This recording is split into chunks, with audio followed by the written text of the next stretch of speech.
Detach होना है। तो वो तरीका उन्होंने बताया है कि तुम मुझसे योग करने के लिए, मुझसे मिलने के लिए, मुझसे जुड़ने के लिए क्या क्या तरीके तुम कर सकते हो। तो एक तरीका बताया कर्म योग, क्योंकि कर्म बंधन ही निरंतर इस पृथ्वी का की यात्रा करने का कारण बनता है। कर्म बंधन, तो जो जो भी कर्म हम करते हैं उन कर्मों के अंदर पाप या पुण्य, दो चीजें पीछे रहती हैं। या तो वो पाप कर्म होगा, क्योंकि कामनाओं से किया गया कर्म, इच्छाओं को पूरा करने के लिए कर्म, वासनाओं को पूरा करने के लिए जो जो क्रिया होती है वो कर्म बन जाती है। और अगर वासनाएं बढ़ जाएं तो वो कर्म विकर्म बन जाता है, यानी पाप बन जाता है। तो उसको अकर्म में बदलना, यानी फल के साथ, कामनाओं के साथ उसको नहीं करना। उसके पीछे अपनी इच्छाओं से प्रेरित होकर, वासनाओं से प्रेरित होकर उस कर्म को अगर नहीं करेंगे तो वो अकर्म हो जाएगा और हम कर्म बंधन से मुक्त रहेंगे। हम उस कर्म के फल के साथ हमारी मतलब जुड़े, मतलब गांठ नहीं बंधेगी, हम फ्री रहेंगे, बंधन नहीं होगा। तो अकर्म करना है। तो कर्म योग का सबसे बड़ा जो संदेश है, जो सबसे बड़ा मैसेज है, वो ये है कि वो अपनी कामनाओं, वासनाओं, इच्छाओं से प्रेरित नहीं होना चाहिए। उसके फल के साथ हमारी आसक्ति नहीं होनी चाहिए। तो निष्काम कर्म को करना है। निष्काम कर्म मतलब फल की इच्छा रहित कर्म करना है। कर्मों को केवल कर्तव्य समझकर, ड्यूटी समझकर, तो ड्यूटी बाउंड कर्म करना और उनके परिणामों से मुक्त रहना, उनके परिणामों में सुख और दुख का भाव नहीं लाना। अगर ये परिणाम आया तो मैं सुखी हो गया और ये परिणाम आया तो मैं दुखी हो गया। तो निष्काम कर्म का अर्थ है कि फलों के साथ अपने आप को नहीं जोड़कर जो भी फल आता है उसको पूरी तरह से स्वीकार करना।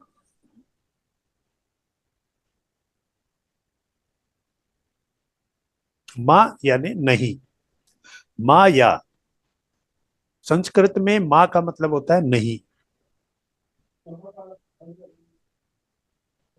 तो धर्म और कर्तव्य को समझना, धर्म यानी ड्यूटी, तो ड्यूटी के हिसाब से, यानी जो आपको जिस तरह का जन्म में जो स्थितियां मिली हैं, जो काम आपको करने को मिला है, उसे प्रसन्न होकर करना, उसके अंदर पूरी तरह से अपनी कर्तव्य समझकर करना और उसके अनुसार अपने स्वभाव और स्थिति को समझते हुए करना कि मुझे ये काम मेरे लिए बताया गया है तो मैं इस काम को करूं, और उसके अंदर किसी प्रकार की फलेच्छा ना रखूं, फल की इच्छा। और ध्यान और समर्पण, कर्म करते वक्त मैं ध्यान से काम करूं, यानी जो भी काम मैं कर रहा हूं उस काम को पूरे ध्यान के साथ और समर्पण के साथ, यानी जितनी देर मैं उस काम को कर रहा हूं उस वक्त मैं पूरा ध्यान लगाकर, यानी अपनी बुद्धि की पूरी जो भी मेरी क्षमताएं हैं, जो स्किल है मेरा, उसको लगाते हुए और पूरी समर्पण के साथ, यानी उस काम में पूरी तरह से डूब कर। तो ध्यान और समर्पण के साथ जब मैं कोई काम करूंगा तो उसका जो परिणाम आएगा उससे अब मेरा कोई संबंध नहीं, क्योंकि मैं जो कर सकता था, मेरा जो काम था वो मैंने किया। कैसे किया? ध्यान से और समर्पण से। इसलिए अब मुझे फल की कोई आवश्यकता नहीं। जैसे हम कभी कोई काम करते हैं, बड़ी मेहनत से करते हैं और उसका परिणाम नेगेटिव आता है, यानी जो सोचा वैसा नहीं आता। तो उस वक्त शोक ग्रस्त नहीं होना, दुख नहीं करना, अफसोस नहीं करना, ऐसा नहीं सोचना कि मैंने बहुत मेहनत की थी और ये ऐसा क्यों हुआ। निर्लिप्त रहना, तो फल के साथ अपने आप को पूरी तरह से मुक्त रखना। और जो काम मैंने किया है वो मैंने मेरे लिए नहीं किया, मैंने भगवान के लिए, ईश्वर के लिए, जिसने मुझे यहाँ भेजा, मैं जो भी कर रहा हूं उसके लिए कर रहा हूं। उसने मुझे किसी काम से यहाँ भेजा है, मैं उसके काम के लिए यहाँ आया हूं। मेरा अपना कोई काम नहीं है, मेरी अपनी व्यक्तिगत, मेरे स्वार्थ के लिए मैं कोई काम नहीं कर रहा हूं। मैं जो भी कर रहा हूं वो उसके लिए कर रहा हूं। तो जब आप किसी दूसरे के लिए काम करते हैं तो सिर्फ काम से ही आपका संबंध रहता है, उसकी जो रिजल्ट है, जो आउटकम है, जो उसका फल है, उससे आप मुक्त रहते हैं। तो मैं ईश्वर के प्रति ही समर्पित हूं, ये काम का फल मैं ईश्वर को समर्पित करता हूं। तो इससे क्या होगा कि आप इस शरीर से नहीं जुड़ के अपनी आत्मा के साथ जुड़े रहेंगे, क्योंकि आत्मा ही उसका प्रतिनिधि है। परमात्मा का प्रतिनिधि आत्मा है जो मेरे अंदर है। तो मुझे जो काम करना है उसके लिए करना है, ना कि इस संसार की इच्छाओं के लिए काम करना है। तो कर्म भी आवश्यक है, लेकिन कर्म के अंदर विकर्म ना आ जाए। विकर्म कब आता है? जब वासनाएं बढ़ जाती हैं और उनके लिए कोई काम किया जाता है, तो उसको समर्पित कर देना है।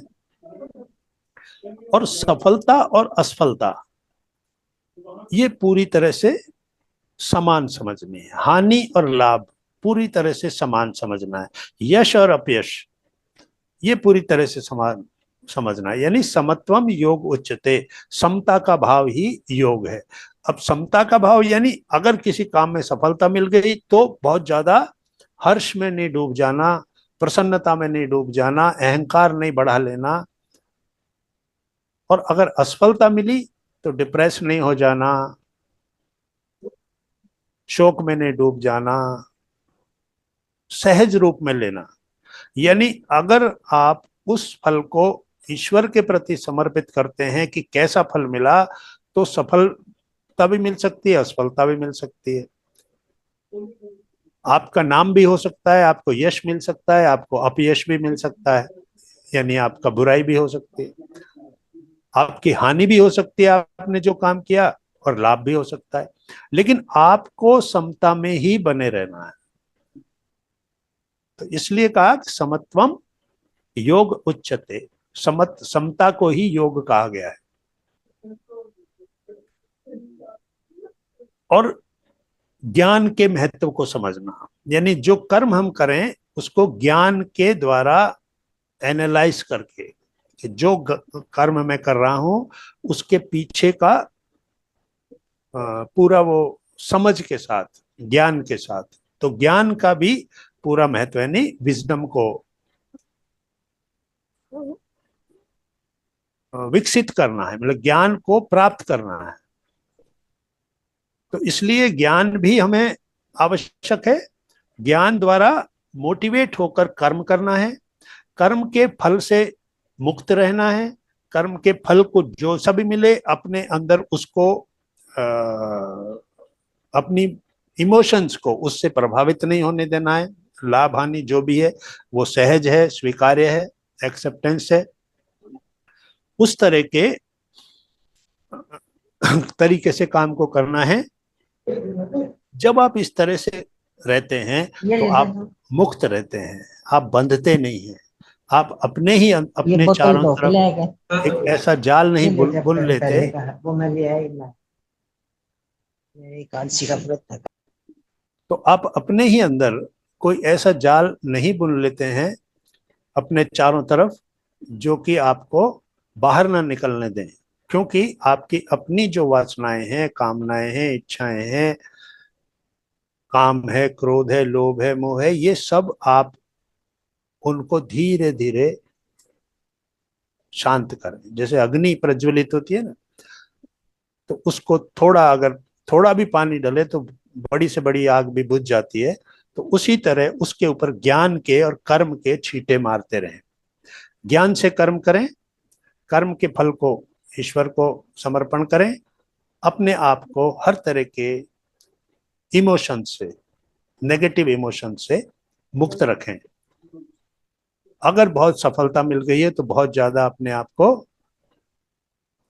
अपने अहंकार को न बढ़ाएं, सहज रहें, क्योंकि मूल रूप से आप ये शरीर नहीं है और आत्मा कभी भी इस तरह के परिणामों से प्रभावित नहीं होती है। आत्मा को इस संसार के जो लाभ हानि है उससे कोई लेना देना नहीं होता। तो जब मैं आत्म भाव में रहूं, आत्मा के प्रति समर्पित होकर रहूं, तो मुझे इस संसार के लाभ हानि, सुख दुख, यश अपयश कोई महत्व नहीं रखता है, क्योंकि मैं जो हूं वो कुछ और हूं। और मैं जो अपने आप को मान रहा हूं, मैंने अपने आप को जो समझ लिया है वो झूठ है। तो सत्य की तरफ गमन करना। असतो मां सदगमय, तमसो मां ज्योतिर्गमय। सत्य मार्ग की तरफ जाना है और अंधकार से प्रकाश की तरफ जाना है।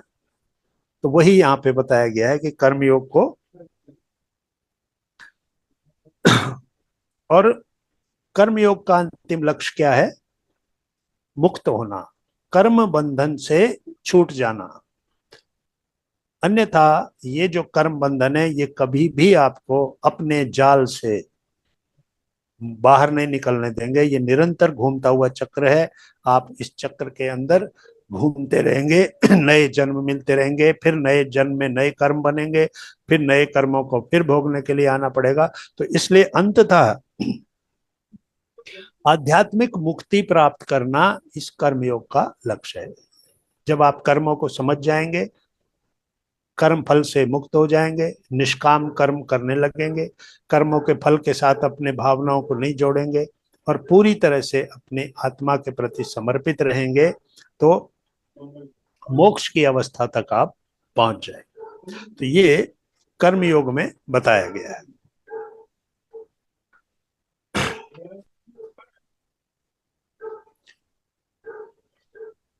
उसके बाद इसका दूसरा जो तरीका बताया है, जो मार्ग बताया है, वो मार्ग है ज्ञान योग। ज्ञान योग का अर्थ है वास्तविक ज्ञान को प्राप्त करने का मार्ग। इस संसार को समझना, इस संसार के साथ अपने रिश्ते को समझना, उसकी अस्थिरता,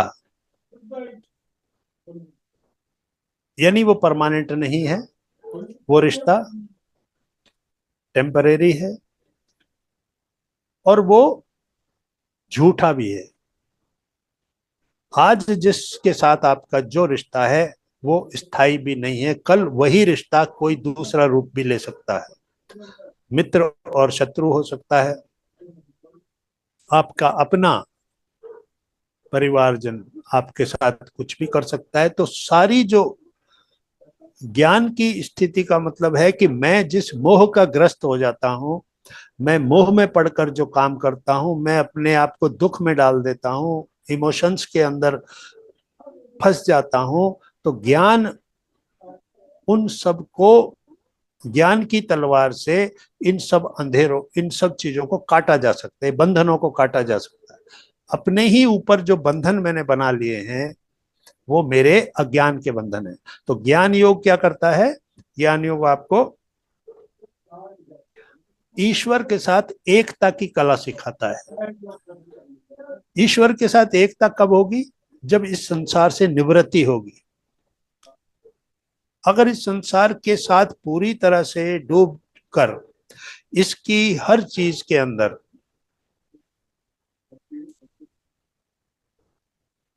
व्यक्ति, वस्तु, परिस्थिति,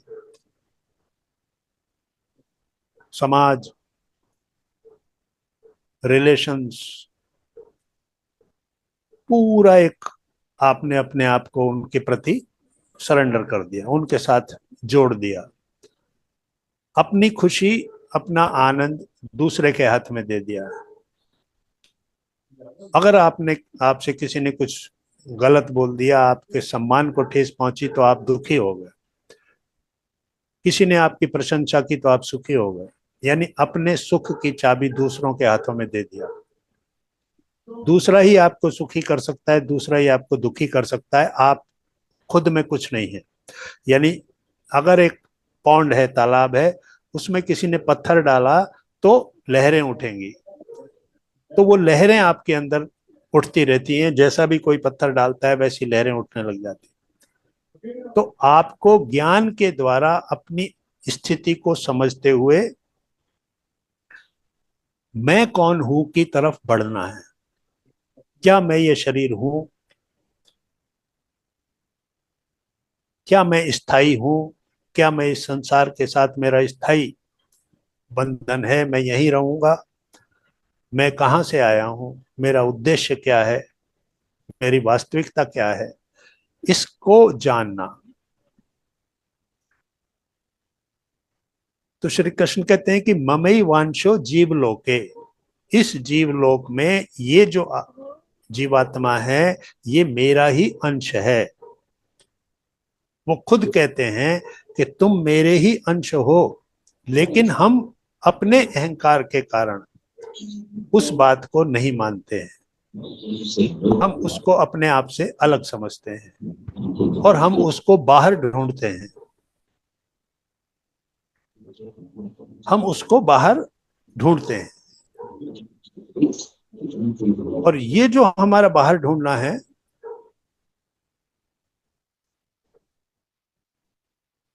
यही हमारा भ्रम है। तो ज्ञान क्या करता है? ज्ञान आपको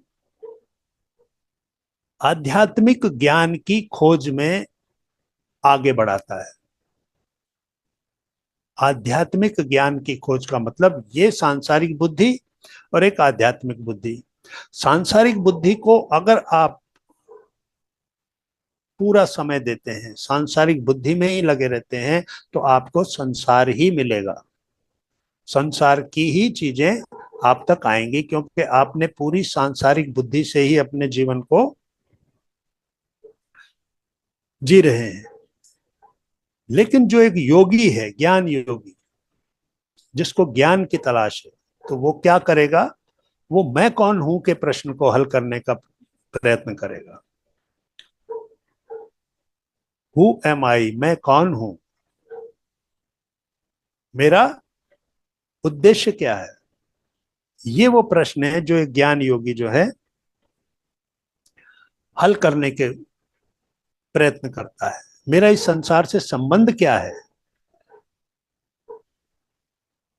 इन प्रश्नों के उत्तर ज्ञान योग के द्वारा, ये हमारे पूरे अस्तित्व की जानकारी है। ये पूरे ब्रह्मांड की जानकारी, ये ब्रह्मांड क्या है, ये पूरे प्रकृति क्या है, ये पंच तत्वों से बना हुआ ये पिंड और पंच तत्वों से बना हुआ ये पूरा प्रपंच, ये सब क्या है, मेरा इनसे रिश्ता क्या है। और मैं जो बोल रहा हूं, वो मैं कौन है? क्या ये शरीर बोल रहा है? तो जब ये शरीर बोल रहा है, जब गले से आवाज आ रही है, मुंह से बोल रहे हैं, तो इसका मतलब ये जिस दिन ये प्राण ये शरीर को त्याग देते ही, आत्मा इस शरीर को त्याग देती है, तो फिर ये शरीर क्यों नहीं बोलता है? तो कौन बोल रहा है?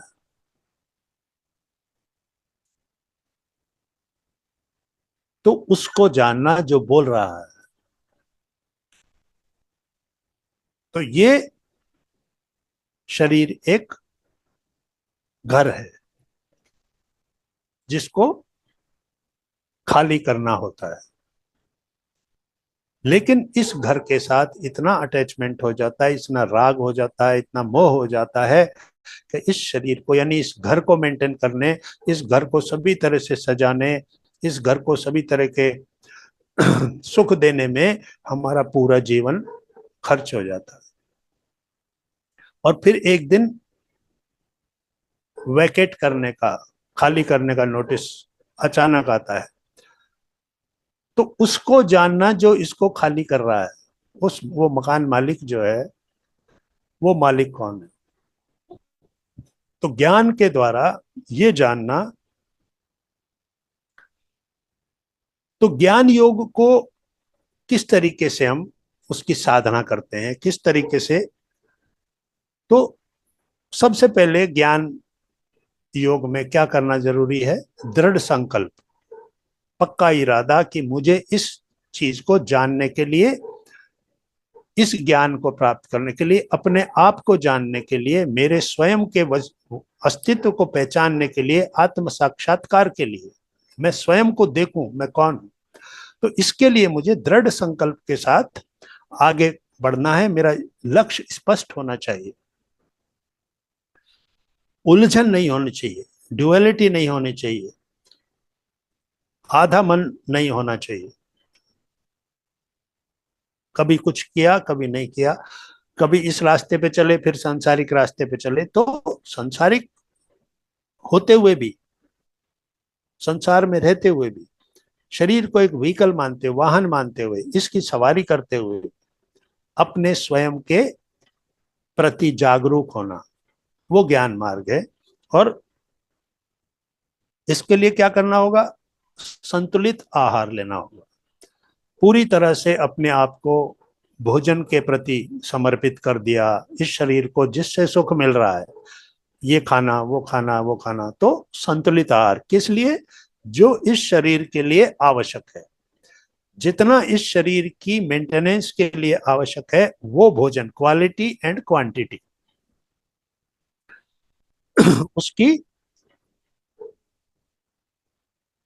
भोजन की हमारे शरीर की आवश्यकता को समझते हुए मात्रा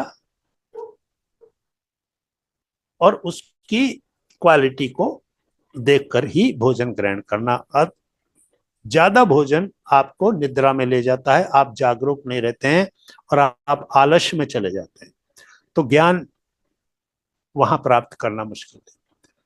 तो इसलिए आपका दृढ़ निश्चय हो, निष्ठापूर्ण आप काम करें, आहार के ऊपर आपका नियंत्रण रखें, मन को नियंत्रित करें। मन एक ऐसा हवा है, एक ऐसी अनबाउंड है, वो बंधता नहीं है, उसकी बाउंड्रीज नहीं है। तो मन को बांधना, ध्यान में जब आप बैठते हैं तो मन को आप धीरे धीरे निर्विचार करते हैं, तो मन के अंदर विचार जब नहीं आते, इमोशंस नहीं आते, तो धीरे धीरे वो नियंत्रण में आता है। तो मन के ऊपर नियंत्रण करना और निरंतर अभ्यास, मीन्स आज किया कल नहीं किया, फिर 4 दिन किया फिर नहीं किया, निरंतर अभ्यास। क्योंकि जब आप दृढ़ निश्चय से उस कार्य को करते हैं, अपने लक्ष्य को स्पष्ट रखते हुए काम को करते हैं, तो फिर आप निरंतर अभ्यास करेंगे, तब वो आपको फल जो है मिलेगा, यानी कि वो रिजल्ट मिलेगा। तो इसलिए अपने डर से, लोभ से, क्रोध से, लालसाओं से, ये जो आपके अंदर हैं, इन सब से अपने आप को मुक्त करना होगा, यानी अपने आप को इन सब बोझ से मुक्त करना होगा। ये पूरा जो आपने अपने अंदर अंधेरा छाया हुआ है, ये हटाकर यहाँ प्रकाश करना होगा। तो ये सब कुछ एक अंधकार की तरह है।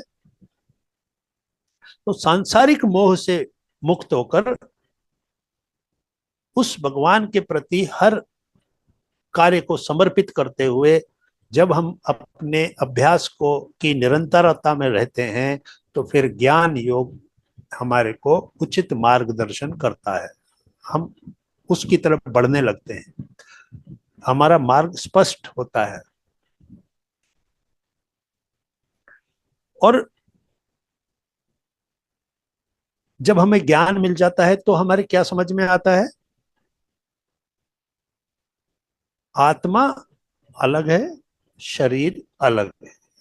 मूल रूप से इन बातों को समझना ही ज्ञान है कि मैं शरीर नहीं हूं, आत्मा अलग है, शरीर अलग है। इन दोनों का एक निश्चित समय के लिए, सीमित समय के लिए एक कॉम्बिनेशन हुआ है, एक जोड़ हुआ है। तो इन दोनों को अलग अलग तरीके से समझना होगा। तो भौतिक दुनिया के प्रभाव में आने से शरीर और मन, ये दोनों भौतिक दुनिया के प्रभाव में आ जाते हैं और मन उसमें सबसे ज्यादा भूमिका अदा करता है। संसार से अपनी ज्ञानेंद्रियों के माध्यम से वो इनपुट लेता है और फिर इस शरीर को दौड़ाता रहता है, इस शरीर को कहीं ना कहीं लेके जाता रहता है, वो मन होता है। तो मन और शरीर एक हो जाते हैं, तो इससे उसको मुक्त करना है। तो एक पेयर है मन और शरीर, और एक पेयर है बुद्धि और आत्मा, ज्ञान और आत्मा। तो ज्ञान और आत्मा मालिक होते हुए भी, मन और शरीर सेवक होते हुए भी, इन मालिकों पे अपना अधिकार कर लेते हैं। यानी मन और शरीर अपनी इच्छाओं के मुताबिक आत्मा और ज्ञान को, बुद्धि को भ्रमित करते हैं, दौड़ाते रहते हैं। तो क्या करना है?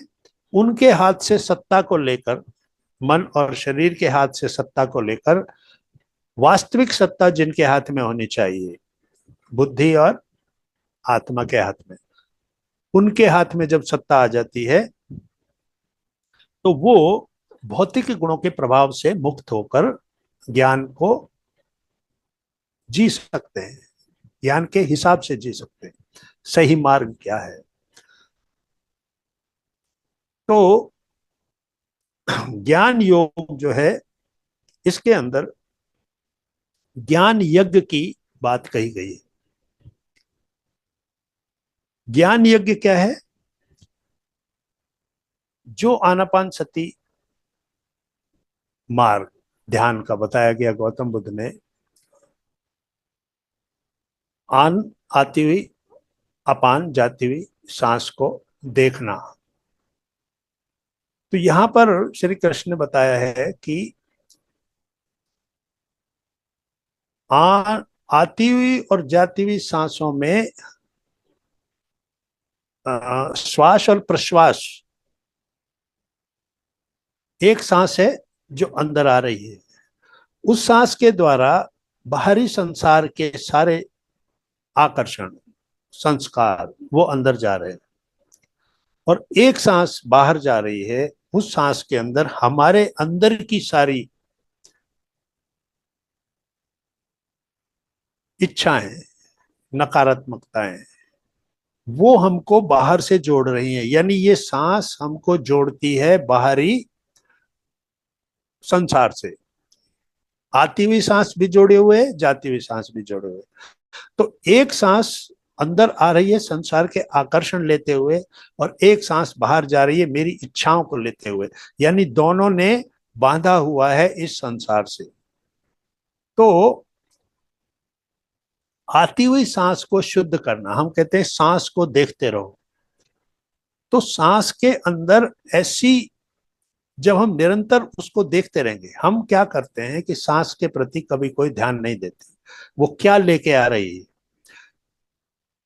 जरा सी कहीं खुशबू हो तो आपकी सांस अंदर आती है और आपको तुरंत पता चल जाता है कि कहीं कोई खुशबू की चीज रखी हुई।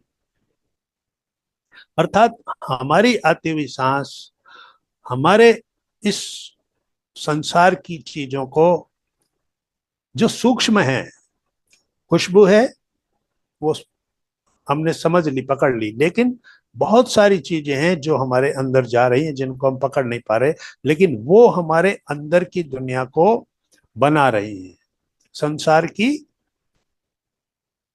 इच्छाएं, आकर्षण। और इसी प्रकार जो हमारी अंदर जो इच्छाएं भरी हुई हैं,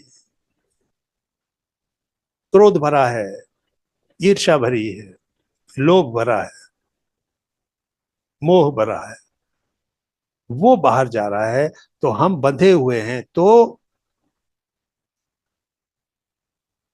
प्राण वायु किसको कहते हैं? जो अंदर जा रही है। और अपान वायु क्या है? जो बाहर जा रही है। तो प्राण वायु का अपान वायु में होम करना, यज्ञ करना, यानी इन दोनों को मिला देना, जिससे कि बाहर से आती हुई कोई भी इच्छाएं अंदर ना आए, और जो बाहर जा रही हैं वो हमारी कामनाएं बाहर ना जाएं। अर्थात ये सृष्टि, ये जो पूरा ब्रह्मांड है, जो यूनिवर्स है, वो हमको उसी रूप में बनाए रखता है। यानी हमारी सांसें, हमारे अंदर से जो भी चीजें बाहर दे रही हैं, वही हमको हमारा रूप बनता जाता है। तो प्राण वायु में अपान वायु को होम कर देना, उसको यज्ञ कहा गया है। तो उन दोनों को मिला के प्राणायाम करना, प्राण का आयाम, यानी कि प्राण को शुद्ध करना। जो प्राण हमारा आ रहा है और जो प्राण वायु बाहर जा रही है, उनको शुद्ध करना। तो ये एक तरह से ज्ञान योग में बताया गया है कि इस तरीके से आप अपनी इंद्रियों पर नियंत्रण रख सकते हैं, क्योंकि धीरे धीरे अंदर शुद्धि प्रारंभ हो जाती है और हम इंद्रियों के मोह में, इंद्रियों के आकर्षण में नहीं फंसते हैं। तो इस प्रकार से जब समभाव से, समत्व के भाव से ज्ञान के मार्ग पर हम आगे बढ़ते हैं, तो बंधनों से मुक्त हो जाते हैं। बंधन हमारे को जो बांधे हुए हैं, उन बंधनों से मुक्त होकर आत्म जागरूकता को प्राप्त होते हैं। आत्म जागृति में जाग गया हूं। तो जिसको ज्ञान नहीं हुआ वो सो रहा है, और जिसको ज्ञान हो गया वो वेकफुल हो गया, जागृत हो गया, अवेकंड सिचुएशन हो गई उसकी, अवेकंड पोजीशन में वो जागृत अवस्था में हो गया। जिसको ज्ञान प्राप्त हो गया, वो जागृत अवस्था में लाने के लिए किसने काम किया? ज्ञान योग ने। तो ज्ञान के द्वारा उसने अपने आप को मुक्त किया इस संसार के बंधनों से, और एक हो जाता है वो परमात्मा के साथ। तो इस प्रकार से हमारे ये दो योग हैं, कर्म योग और ज्ञान योग।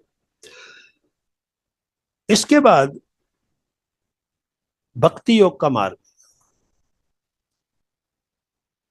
अगर ज्ञान योग कठिन लगता हो, क्योंकि वो एक साधना है, कर्म योग भी कठिन हो सकता है, किस तरह के कर्म किए जाएं, फल से रहित कर्म कैसे किए जाएं, तो फिर भक्ति मार्ग है। यानी अपने हर कर्म को भगवान को समर्पित कर देना, अपने आप को पूरी तरह से समर्पित कर देना। भगवान के प्रति प्रेम और समर्पण। जैसे आपके अंदर अपने छोटे बच्चे के प्रति प्रेम समाया हुआ रहता है, वो बच्चा दूर भी है, कहीं दूर गया है, तो भी वो प्रेम अंदर है। मतलब उसको डिस्क्राइब नहीं कर सकते आप, उसको वर्णन नहीं कर सकते कि वो क्या फील हो रहा है आप, लेकिन वो प्रेम अंदर है। तो वो प्रेम भगवान के प्रति पैदा करना, क्योंकि मैं उसका ही अंश हूं, मैं उसी, वही मेरा कारण है। ये जो शरीर है, उस शरीर का कारण वही है, वो आत्मा जो है वो उसका अंश है। तो मैं उसके प्रति, मैं अलग अपने आप को क्यों महसूस करूं? मैं अपने पिता के साथ, जो एक बच्चा पिता से अलग होकर अपना अलग अस्तित्व बनाता, अपना घर बनाता है, अलग रहता है, तो उससे वो एक तरह का अपना अहंकार उसका हो गया कि मेरा ये है। वो अपने आप, उसने उस ओरिजिन्स को पीछे छोड़ दिया जिससे वो अस्तित्व में आया। पिता से अस्तित्व में आया, लेकिन अब उसने अपने अहंकार को प्रबल किया और उसको पीछे छोड़ दिया। तो हम पिता कौन है हमारा? वही जिसके हम अंश हैं, उसके प्रति प्रेम को विकसित करना। तो जो वियोग हो गया, दूर हो गए, उसको वापस योग में बदलने के लिए भक्ति का मार्ग बताया है कि अगर आप कर्म योग भी करें, ज्ञान योग भी करें और भक्ति योग भी करें, तीनों करें, तो बहुत जल्द आप वहां तक पहुंच जाएंगे।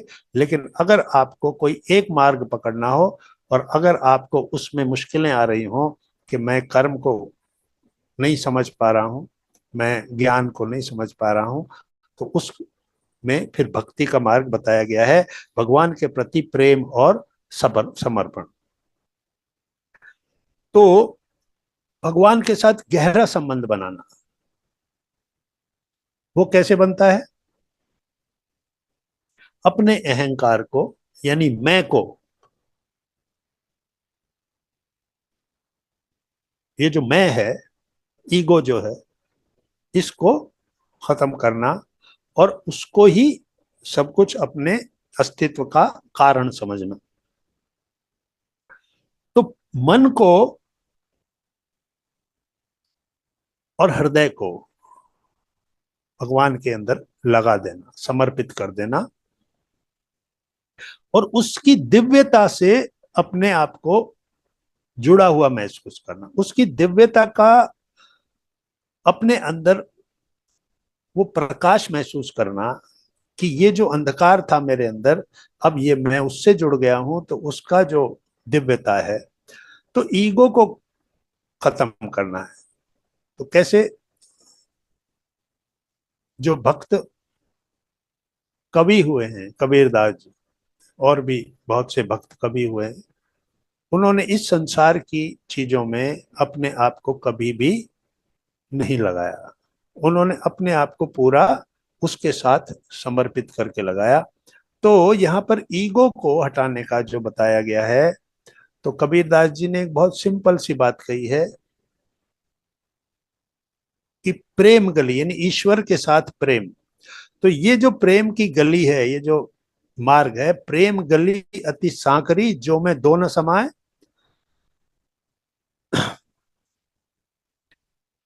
प्रेम की गली में दो नहीं रह सकते। और वो दो कौन है? जब मैं था तब हरि नहीं, अब हरि है मैं ना है। यानी पहले जब मैं ही था, तो इस गली में भगवान का प्रवेश नहीं हो सकता था, क्योंकि इसमें एक ही रह सकता है, या तो मैं रहूंगा यानी मेरा ईगो रहेगा, या वो रहेगा। तो इसलिए दो जो हैं इसमें नहीं रह सकते। तो उसको जगह देना है, भक्ति योग इसको कहते हैं। तो प्रेम और समर्पण के द्वारा उसकी दिव्यता को अपने अंदर महसूस करना, तो उसके नाम को लेते रहना, उसको ही अपना कारण समझना, उसको ही अपना सारा कुछ समर्पित करना और प्रसन्न रहना। प्रसन्नता यानी ईश्वर का जो स्वरूप है वो क्या है? सतचित आनंद। तो आनंद स्वरूप अपने अंदर भाव लाना। तो आनंद में अपने आप को हमेशा बना के रखना, शोक नहीं, दुख नहीं, अफसोस नहीं, शिकायत नहीं, आनंदमय स्थिति। तो इसलिए अपने आप को आनंदमय स्थिति में अगर आप रखते हैं, तो आप भगवान की सेवा कर रहे हैं, क्योंकि आप अब उससे जुड़ गए हैं। तो परम आनंद की स्थिति तक पहुंचने के लिए अपने आप को आनंद की स्थिति में लाएंगे, और भक्ति और प्रेम की अभिव्यक्ति जिस रूप में भी आप कर सकते हैं, उसका भजन करिए, उसके गीत गाइए, कोई जो भी आपको अच्छा लगे उस तरीके से उसकी चर्चा कीजिए। तो उसके बारे में सोचिए। इस संसार की चर्चा करने से कुछ हासिल नहीं होता है। उसकी दिव्यता के बारे में तो कृष्ण कहते हैं कि जन्म कर्म चे में दिव्यम एवं यो वेत्ति तत्वतः, जन्म कर्म चे में दिव्यम एवं यो वेत्ति तत्वतः त्यक्ता देहम पुनर्जन्म नैति मामेति सो अर्जुन। तो हे अर्जुन, जिसने मेरे जन्म और कर्म की दिव्यताओं को समझ लिया है, वो इस शरीर को त्याग करने के बाद फिर पुनर्जन्म को प्राप्त नहीं होता है। तो इसलिए उसके बारे में बात करना, उसको समझना, वो भक्ति योग है। तो जिस प्रकार भी आप उसकी उपस्थिति को अपने आसपास महसूस कर सकें, चाहे उसके भजन गाकर, चाहे उसके गीत गाकर, चाहे उसका नाम लेकर, चाहे जो भी मार्ग आपको अच्छा लगे, उसके प्रति समर्पित होकर, उसके प्रति प्रेम का भाव अंदर रखकर अभी इस तरह से आप उसको महसूस कर सकते हैं। और दूसरा जो तरीका है वो ये है कि ये पूरी जो सृष्टि है, इसके अंदर जो कुछ भी है वो उस पंच भौतिक तत्वों से बना हुआ है। वनस्पति जगत, प्राणी जगत, खनिज जगत, मनुष्य जगत, ये जितना भी है, तो इन सभी के अंदर उसकी उपस्थिति देखना, सभी के अंदर प्रेम के भाव से रखना, तो करुणा, दया और क्षमा, इन भावों से इन सभी के प्रति अपने आप को मिला के रखना, तो जीवन की एकता और आपसी संबंध को महसूस करना। यानी जीवन की एकता क्या है? ये जितना भी सब कुछ है ये सृष्टि में, मैं उसमें से ही एक हूं, मैं अलग नहीं हूं। प्राणी जगत, तरह तरह के जितने भी प्राणी हैं, वनस्पति जगत, जितने भी पेड़ पौधे हैं, मैं सभी में का एक हिस्सा हूं। तो वो एकता का भाव और उनके साथ अपने संबंध को महसूस करना, तो ये भक्ति योग है। और स्वाध्याय करना, बताई हुई बहुत सी पुस्तकें हैं, उनको आप स्वाध्याय के द्वारा उसको जान सकते हैं, अपने आप को जान सकते हैं, मार्ग ढूंढ सकते हैं। तो स्वाध्याय के द्वारा बहुत सारे जो पहले इस मार्ग पर चले हुए, भक्ति मार्ग पर चले हुए हैं, उनके द्वारा बताए गए मार्ग को आप स्वाध्याय के द्वारा जान सकते हैं और अपने आप को विलीन कर देना है।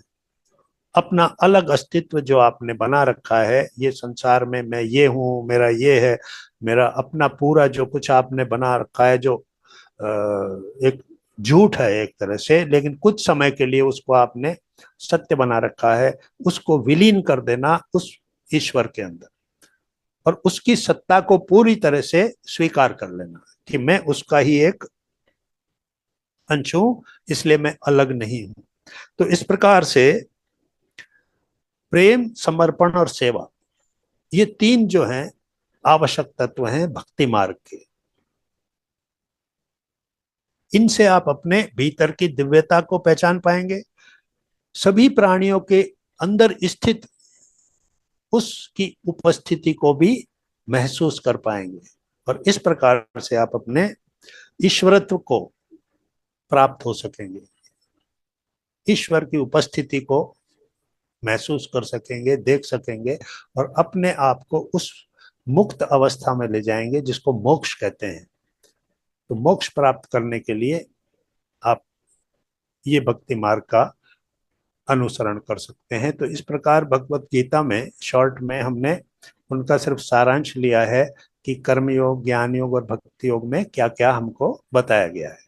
बाकी विस्तार से तो फिर इसके सभी श्लोकों का अलग अलग अर्थ समझना पड़ता है, और ये पूरा बड़ा एक काम है, बहुत समय लगने वाला काम है, लेकिन यहाँ हमने सिर्फ उसकी मूल जो भावनाएं हैं, उन तीनों तरह के जो योग हैं उनको समझा है। और इसके बाद जब ये बात समझ में आ गई अर्जुन को कि इस प्रकार से मैं अपने अंदर आए हुए इस मोह से मुक्त हो सकता हूं, उनके बताए हुए, यानी एक गुरु के तरह अर्जुन रूपी शिष्य को जब श्री कृष्ण ने ये सब कुछ समझाया, तो उसके अंदर से मोह रूपी वो जो एक रोग अंदर चला गया था, वो जो उसकी पूरी ऊर्जा को समाप्त कर चुका था, वो जो युद्ध से मुंह मोड़ चुका था, उसको वापस पूरी तरह से उत्साह में लाना, युद्ध के लिए तैयार करना, और पूरी निष्ठा के साथ, पूरे उत्साह के साथ, बल के साथ। अब उसका मोह नष्ट हो गया था। उसने कहा कि अब मैं पूरी तरह से आपकी बात को समझकर, मेरा जो है मोह नष्ट हो गया है, और मुझे अपनी सभी बातें वापस, जो ज्ञान है जो मुझे प्राप्त हो गया है, और अब जैसा आप कहेंगे वैसा मैं करूंगा। इस प्रकार से भगवत गीता अर्जुन विषाद योग से शुरू होकर अर्जुन के मोह का नष्ट करने तक की ज्ञान की यात्रा है, जिस पर हमने अभी कुछ सारांश में बातें की हैं। अगर आप कुछ पूछना चाहते हैं तो हम बात कर सकते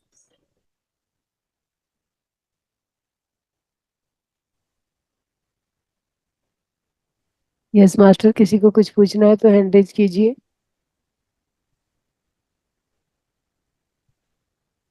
thank you Pavan ji. Yes Ramesh ji बोलिए। रमेश जी। नमस्कार मैडम, नमस्कार। नमस्कार। जी नमस्कार। कोटि कोटि प्रणाम सर। मैंने आज के टॉपिक में आपने ये बताया कि सेल्फ रियलाइजेशन होता है। ये सेल्फ रियलाइजेशन को किस प्रकार से किया जाता है सर? आप ध्यान करते हैं ना, हाँ। तो सबसे पहले सरल तरीका तो है कि ध्यान को नियमित करें, लंबे समय तक करें, ठीक है। और धीरे धीरे अपने आप को डिसॉल्व कर दें। डिसॉल्व मीन्स जैसे पानी के गिलास में आपने चीनी डाली और घोल दिया ना, तो वापस चीनी को देखोगे तो नहीं मिलेगी। तो उसी तरीके से अपने ही अंदर आप जब अपने अस्तित्व को, जैसे मैं को डिसॉल्व कर देंगे, ईगो को, आपके अंदर जो अहंकार है कि मैं सो एंड सो हूं, मेरा ये है, मेरा वो है, मेरा, तो ये चीजें धीरे धीरे जब हम खत्म कर देते, यानी दीवार कहाँ है, पर्दा कहाँ है, ये है जीव और ये है ब्रह्म। दोनों हाथ ये जीव है, ये ब्रह्म है। बीच में एक पर्दा है। ये पर्दा क्या है? ये है माया, ये प्रकृति।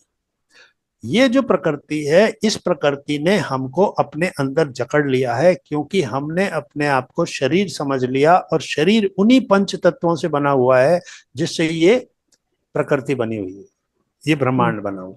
तो हमारा स्वाभाविक जो अटैचमेंट है, जो स्वाभाविक जो हमारा आकर्षण है, वो इस पृथ्वी से है। आत्मा को हम समझ नहीं पा रहे हैं, आत्मा को हम समझ ही नहीं सकते हैं, क्योंकि हम अपने आप को जब तक शरीर समझते रहेंगे, तो शरीर को जैसे आपने घोल दिया तो वो गायब हो गया, तो उसको कहते हैं निर्वाण में स्थिति, निर्वाण कर प्राप्त हो गया। तो निर्वाण प्राप्त होने का अर्थ ही यह है कि अब मैं शुद्ध आत्मा हूं।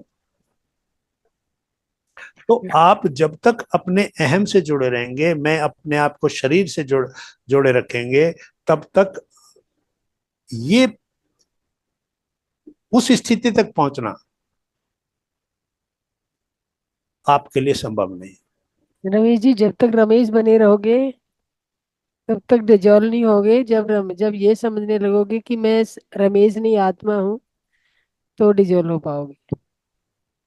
तो मैडम, जब आत्मा के बारे में जानते हैं ना, तो आत्मा बड़ा एक ऐसा टॉपिक है, इसको समझने के लिए भी इतनी समझ होनी चाहिए कि आखिर के स्टेज पे आके मेरे को लगे यार, मैं तो यहाँ तो सिर्फ एक आत्मा थी, परमात्मा का अंश था, और तीन चक्कर में फंस गई, और क्या कर बैठा मैं। देखिए एक बात साथ बताता के काम, क्रोध, मद, मोह, ये सब भी तो साथ में रहते हैं आपके। तो बड़ा ये चीजें तो नहीं छूट पाती ना। तो वही छोड़नी मेरा है। ये मेरा पद, मेरा रुतबा, मेरा बॉस, हाँ, मैं तो बस ये हूँ, मैं वो हूँ, यही जब सारी तक कहानी छोड़ोगे। यहीं पर आके अभी अटक जाती है। अभी सत्य हरी नहीं और हरी है अब मैं नहीं। तो जब तक आप कोई अपने आप को रमेश समझते रहोगे कि मैं रमेश हूँ। हम्म, रमेश इस भौतिक शरीर का नाम है, ना कि आत्मा का। और आप हम्म, ये जानना है कि मैं रमेश नहीं, मेरे भीतर बैठी जो आत्मा है मैं वो हूँ। तो हम्म, आप अपने आप का अपने रमेश को खो दोगे तो अपने आप आत्मा उजागर हो जाएगी।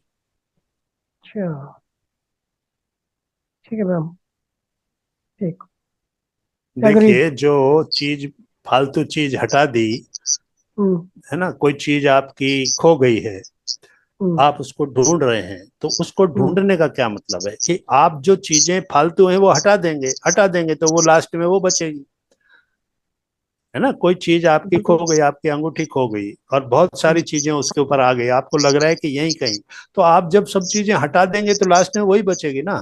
वही तो बचेगा। आत्मा जो है वो तो वो वहीं रखी रहेगी, वो तो कहीं जाती नहीं है। अब हम्म, आपको फालतू चीजें हटानी है, उसको हटाने का तरीका क्या है? कर्मयोग, ज्ञान योग और भक्ति योग। और भक्ति योग। तो ये तीनों जो मार्ग बताए हैं वो आत्मा तक पहुंचने के ही मार्ग हैं। मार्ग का मतलब कहीं पहुंचने के लिए होता है ना, रास्ता। हम्म, तो पहुंचना कहाँ है? इस प्रकृति जन्य इस शरीर से जो हम जुड़ गए हैं, अपने आप को जो मान रहे हैं, उससे हटना। और पहुंचना कहाँ? वहां जो मैं मूल मेरा स्वरूप है। तो मेरे मूल स्वरूप को मैं कैसे समझूंगा? जब मैं फालतू चीजें हटाऊंगा जो मैंने अपने ऊपर लाद रखी है, यानी कि आत्मा, I am a soul with a body. मैं एक आत्मा हूं बस जिसने शरीर को ओढ़ रखा है। इसलिए कबीर ने कहा था चादर।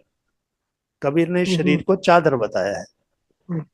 मैली चादर ओढ़ के कैसे द्वार पे तेरे आऊं, यानी कि मैंने इस शरीर के द्वारा जितने भी गलत काम कर दिए, तो मैं अब शर्मिंदा हूं कि मैंने इस शरीर के लिए जिया, मैं तो इस चादर के लिए जिया, ये चादर कोई गंदी करता रहा। हाँ।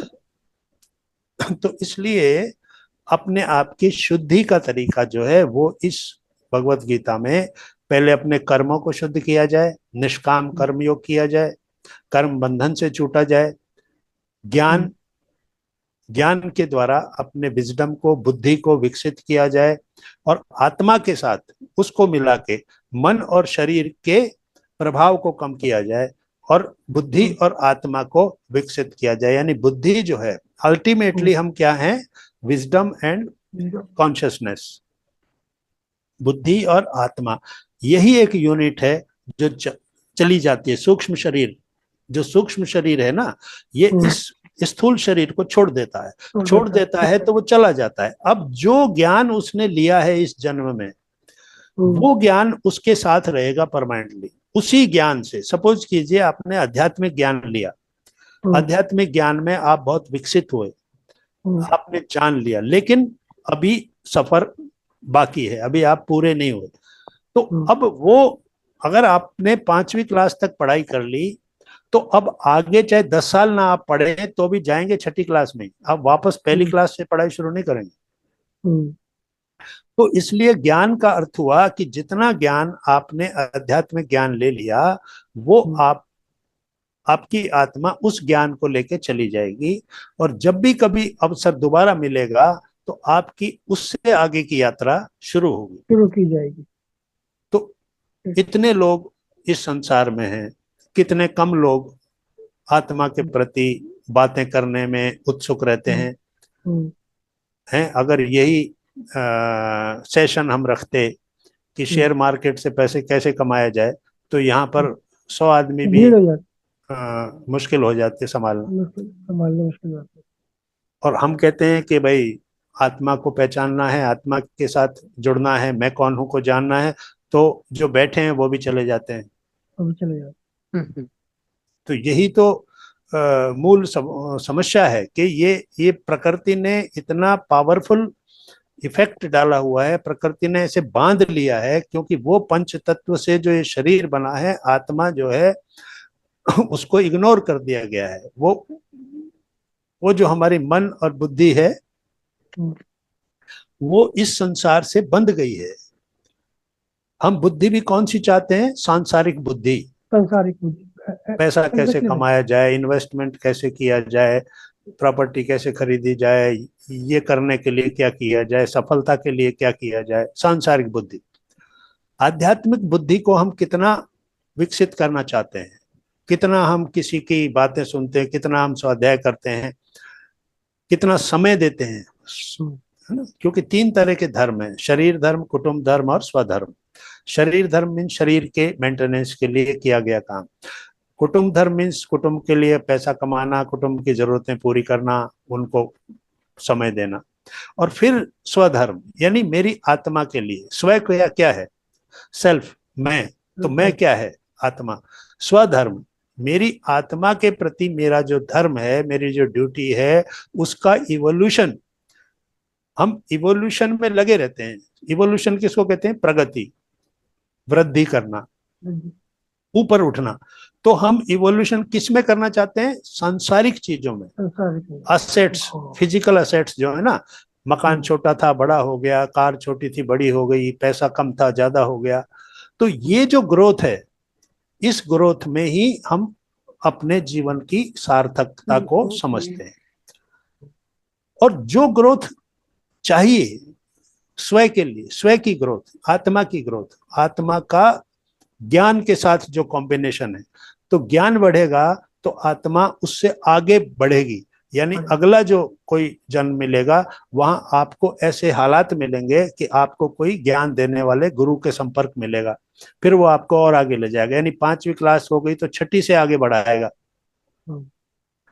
तो इसलिए जो समस्या आ रही है वो ये आ रही है कि हमको हमारे संसार ने, भौतिक संसार ने सिखाया ही है, बुद्धि ही वो दी है, ट्रेनिंग वो दी है, लर्निंग वो दी है कि सांसारिक बुद्धि को कैसे ज्यादा से ज्यादा तेज किया जाए। ज्यादा से ज्यादा पैसा कमाने की बुद्धि, प्रभुत्व में आने की बुद्धि, मैं कैसे पावर में आऊं, मैं क्या करूं, मैं ये करूं। तो ये जो शॉर्ट पीरियड का जो नाटक है, सीमित समय का जो ये नाटक है, इसको हम असीमित समझ लेते हैं कि यही स्थायी है, जबकि ये शाश्वत नहीं है। शाश्वत जो है वो अंदर है। उस शाश्वत के साथ जुड़ना, जो सत्य है, अस्तोमा सदगमय का मतलब ये है कि मुझे झूठ से, अंधकार से उस सत्य की तरफ लेके चलो। तो सत्य को पहचानना है, वो अपने आप के साथ जुड़ना है। तो जो स्व है, स्व धर्म, उस धर्म के प्रति भी अपने आप को समर्पित करना है। और वो धर्म यानी ड्यूटी आपसे क्या चाहती है कि मैं किसी संत की, किसी ज्ञानी की बातें सुनो, वो क्या बताते हैं, किसी तत्वदर्शी जिसने चीजों में काम किया हो। तत्वदर्शी वो होता है जिसने वास्तव में खुद के ऊपर काम किया और फिर अब वो मार्ग देख चुका, तब वो आपका मार्गदर्शन कर सकता है। तो तत्वदर्शी को, लेकिन वो मिलेगा अपने आप, ये ध्यान रखें। जब आप सच्चे दिल से किसी चीज की मांग करते हैं उस यूनिवर्स से, तो आपके पास वैसा गुरु भी खुद चल के आता है। आपको ढूंढने की जरूरत नहीं, क्योंकि इतनी मेहरबान तो है वो प्रकृति कि अगर आपने कुछ मांगा सच्चे दिल से समर्पित होकर, तो वैसी ही चीज आपको मिलती है। आपने कहा कि मुझे कोई गुरु चाहिए मार्गदर्शन के लिए, तो वो कहीं ना कहीं से आएगा। किस रूप में आएगा वो आपको पता नहीं, तो ढूंढने की जरूरत नहीं। ना भगवान को बाहर ढूंढने की जरूरत है, ना गुरु को बाहर ढूंढने की जरूरत है। सिर्फ सच्चे दिल से उसके प्रति अपनी निष्ठा को जाहिर कर, बस मुझे चाहिए, मुझे किसी गुरु की वो चाहिए। तलाश। ये प्रकृति का आध्यात्मिक नियम है कि आप अध्यात्म में बढ़ना चाहते हैं तो आपको आध्यात्मिक गुरु मिलेगा। आप संसार की चीजों में जाना चाहते हैं तो आपको संसार का कोई गुरु मिलेगा। आपको कैसे पैसा बढ़ाना है, कैसे क्या करना है, कैसे संपत्ति खरीदनी है, तो जैसा गुरु आप चाहते हैं, जैसा मार्गदर्शक चाहते हैं, वैसा प्रकृति आपको दे देती है। तो वो हमारा जो सबकॉन्शियस माइंड है ना, अवचेतन मन, तो उस अवचेतन मन के अंदर जो भी इच्छा होती है वो कम्युनिकेट होती है यूनिवर्स को, और यूनिवर्स उसको मैनिफेस्ट करता है। वो यूनिवर्स की जिम्मेदारी होती है कि वो किस तरीके से आपको वो देगा। ध्यान के अंदर आपको मार्गदर्शन मिलता है हमारे एस्ट्रल गुरुओं से, जो पहले यहाँ थे लेकिन अब वो अपनी साधना से, तपस्या से लोगों का मार्गदर्शन कर रहे हैं। तो जब आप ध्यान में बैठते हैं, गहरे ध्यान में जाते हैं, आपका लंबा समय हो जाता है ध्यान में, और जब ये वो गुरु ये महसूस करते हैं कि ये सही मार्ग पर है, डेडिकेटेड है, इसका निष्ठावान है, दृढ़ प्रतिज्ञ है, तो फिर वो आके उसको गाइड करते हैं कि अब आप ऐसा करो। और कोई? नहीं सर, बहुत बहुत धन्यवाद प्रभु जी, जी बहुत बहुत धन्यवाद, बहुत वेलकम। बहुत धन्यवाद। नहीं, सर आप यूट्यूब पे भी हैं?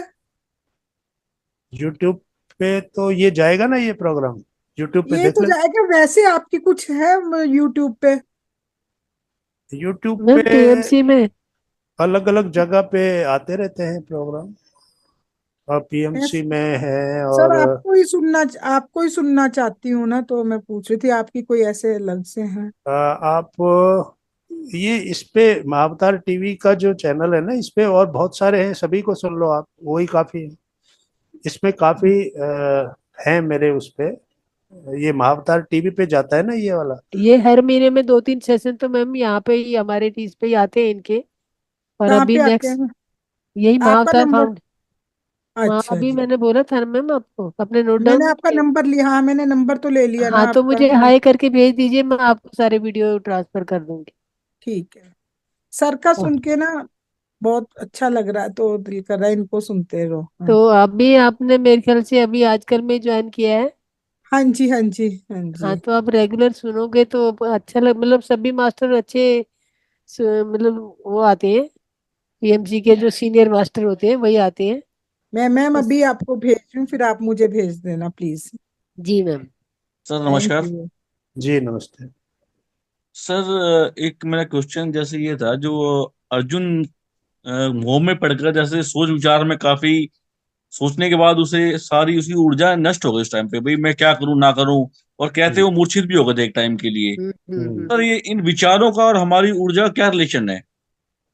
हम्म। भी सर आजकल के ट्रेंड में लोग समझ नहीं पाते, भाई जैसे कई लोग सोचते हैं भाई मुझे बहुत वीकनेस लग रही है थॉट्स की, मतलब इन थॉट्स का और हमारी ऊर्जा एनर्जी क्या रिलेशन है सर, ये पूछना था एक बार। जी जी। देखिए क्या होता है, थॉट इटसेल्फ एक एनर्जी है।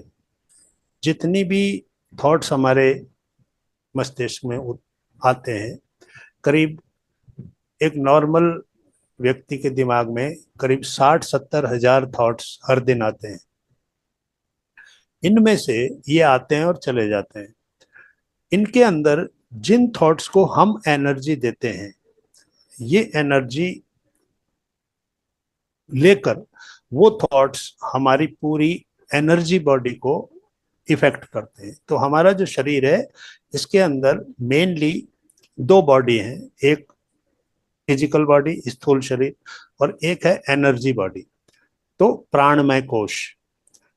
ये जो एनर्जी बॉडी है, एक्चुअली ये असली शक्ति है हमारे शरीर की। हमको लगता है ऐसा है कि हम बाहर से ऐसा दिख रहे हैं, लेकिन वास्तव में जो हमारी ऊर्जा है, वो ऊर्जा शरीर जो हमारा है, और जो हम ध्यान करते हैं, तो जब ऊर्जा शरीर हमारा सशक्त होता है, उसके अंदर ऊर्जा जाती है, ब्रह्मांडीय ऊर्जा उसके अंदर जाती है। तो प्राणमय कोश जो है वो ऊर्जा शरीर है। अभी होता क्या है कि हमारे जो इमोशंस हैं, उन इमोशंस को हमने किस तरीके से डिवाइड किया है। काम, क्रोध, मद, मोह, लोभ, मात्सर्य, 6 ये हैं। अब ये जो 6 हैं, ये एक तरह से आत्मा के शत्रु बताए गए हैं। तो ये आत्मा के शत्रु तो है ही हैं। ये क्या करते हैं कि ये हमारे ऊर्जा के वो हैं, मतलब जैसे किसी बर्तन में छेद हो जाता है ना, तो छेद हो जाता है तो वो पानी जो है या जो भी उसमें डालोगे वो निकल जाएगा। तो ये हमारे शरीर की ऊर्जा का जो एक बर्तन है उसके छेद हैं ये, या सत दूसरे शब्दों विकार। में, हाँ, ये छह विकार जो है, ये छह विकार जो छह शत्रु जो हैं, अब इनके द्वारा हमारी एनर्जी को लगातार शोषित किया जाता है। अब शोषित किया जाता है यानी एब्जॉर्ब करते रहते हैं ये।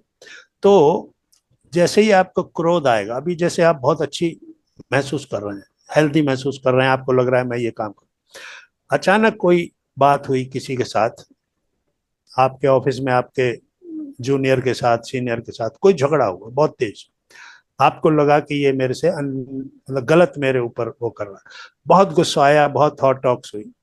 उसके बाद आप चेक करें अपने आप को कि अब आपकी स्थिति क्या है। यानी वो जो एंगर का जो दौर था, झगड़े का जो दौर था, गुस्से का हाइट जो थी, उसने आपके अंदर की पूरी एनर्जी को सोख लिया। बिल्कुल सर। और नकारात्मक ऊर्जा को, जो सकारात्मक ऊर्जा थी, आप अच्छा महसूस कर रहे थे, बातें कर रहे थे, अचानक वो घटना घटी और आपके अंदर की सारी ऊर्जा को उसने सोख लिया। अब आपको नॉर्मल होने के लिए बहुत समय लगेगा, आपको कम से कम 1-2 घंटे बैठना पड़ेगा, धीरे धीरे अपने आप को अपनी सारी जो नर्वस सिस्टम जो आपका वो हो गया है, एनर्जी ट्यूब्स आपकी सारी जो है खाली हो गई हैं, क्योंकि वो सारा उस अकेले, क्योंकि क्रोध अग्नि है, अग्नि में आहुतियां दी गई, सारी ऊर्जा की आहुतियां, तो वो सारी खत्म हो गई। तो आपको वापस उस ऊर्जा को प्राप्त करने के लिए कुछ समय लगेगा। अब दूसरा है, ये था क्रोध। इसी तरह काम यानी कोई इच्छा, वो इच्छा भी आपकी ऊर्जा को सोखती है, वो इच्छा पूरी नहीं होती तो उससे भी क्रोध उत्पन्न होता है। फिर इसी तरह से मद, मोह, लोभ अहंकार। और मात्सर्य। जी हाँ, मद जो आ गया ना, मद मीन्स अहंकार, तो मद, अहंकार, और इसको थोड़ा बहुत ये भी कहेंगे अभिमान, घमंड, ये जो चीजें हैं ये भी उसको सोखती हैं। ठीक है सर। फिर मोह आता है, अटैचमेंट। तो अटैचमेंट जो है ये एक ऐसी चीज है कि ये हमारे डिसीजंस के ऊपर बहुत अफेक्ट करती है। कोई भी डिसीजन हमको लेना हो और हम वहाँ मोह के द्वारा गाइडेड हों, तो वो डिसीजन हम लेने में बड़े कंफ्यूज हो जाते हैं कि ये क्या करना है। तो वहां पर जो अर्जुन की स्थिति हुई थी, अर्जुन बहुत उत्साह के साथ युद्ध करने के लिए गया था, लेकिन उसने जब कहा कि मुझे उन लोगों को देखना है जिनके साथ मुझे युद्ध करना है, और जब वो आमने सामने खड़े हुए, तो 1 सेकंड के लिए सामने भीष्म पितामह जिनकी गोद में वो खेला था, गुरु द्रोणाचार्य जिन्होंने उसको धनुष विद्या सिखाई थी, और वो सारे रिश्तेदार सामने खड़े थे जिनको उन्हें इसको मारना है। तो वो अचानक मोह का एक अटैक उसके ऊपर ऊपर हुआ, एक हमला हुआ उसके ऊपर, आक्रमण हुआ मोह का। और उस मोह के द्वारा उसकी सारी एनर्जी, यानी कि वो ये सोचने लगा कि इन लोगों को मारकर मुझे वो राज्य प्राप्त होगा, तो मैं इनको कैसे मार सकता हूं, मेरे अपने पितामह को, मेरे गुरु को, और मेरे इन रिश्तेदारों को। तो वो जो मोह का उसके ऊपर हमला हुआ, उसकी वजह से उसकी सारी ऊर्जा जो है वो नष्ट हो गई। यानी यानी ये जो छह शत्रु है ना हमारे, ये ऊर्जा को, जैसे किसी के साथ ईर्ष्या करते हो आप, वो भी धीरे धीरे आपकी ऊर्जा को नष्ट करती है, वो भी नकारात्मक विचार है। तो नकारात्मक विचार ऊर्जा को नष्ट करता है और सकारात्मक विचार ऊर्जा को बढ़ाता है। आप किसी के बारे में अप्रिशिएटिव वे में सोचिए, वो बहुत अच्छा है, मेरा बॉस बहुत अच्छा है, बहुत अच्छी तरह काम करता है, अप्रिशिएटिव मोड में रहिए आप, आपको महसूस होगा कि आप एनर्जेटिक होते जा रहे हैं। आप किसी की आलोचनात्मक या क्रिटिसाइजिंग थॉट में रखिए अपने आप, तो आप धीरे धीरे महसूस करेंगे कि आप खुद थका थका महसूस करने लगते हैं। तो 4 तरह के विचार हैं। एक है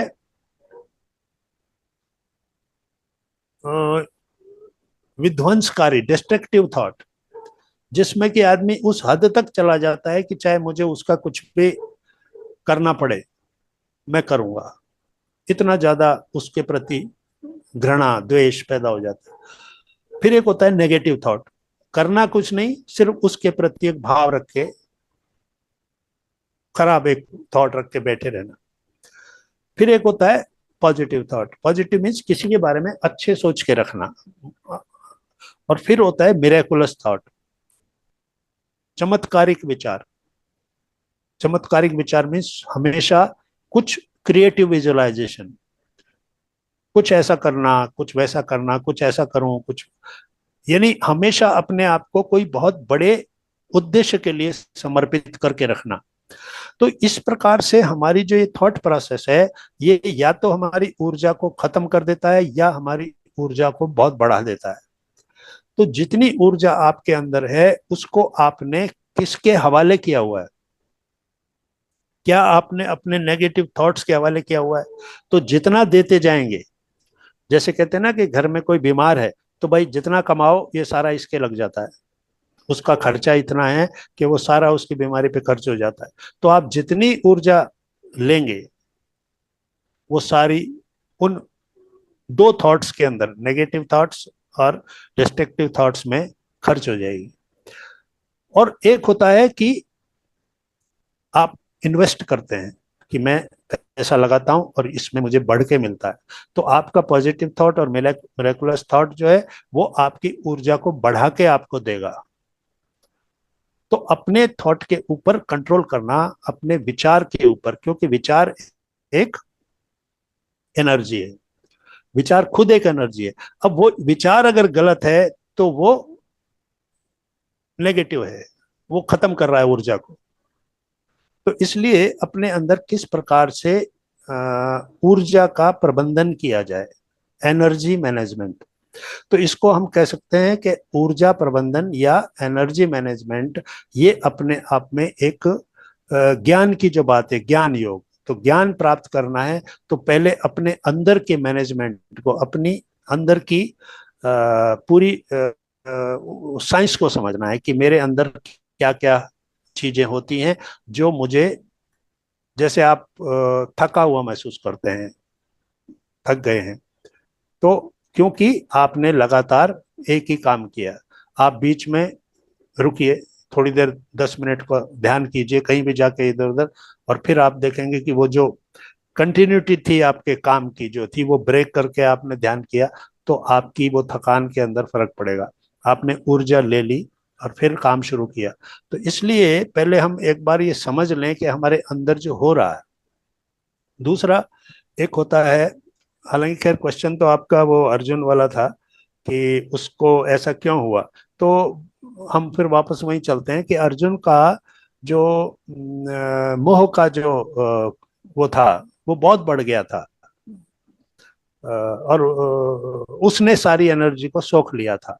और इसलिए उसने कहा कि मेरे से मेरा गला सूख रहा है और मेरा पूरा शरीर कांप रहा शिथिल। है, शिथिल हो रहा है, मैं खड़ा भी होने में संभव नहीं हो रहा, मेरे हाथ से ये गिर रहा है। इसका मतलब कि शरीर को सशक्त बनाए रखना, ऊर्जावान बनाए रखना हमारी भावनाओं के हाथों में है।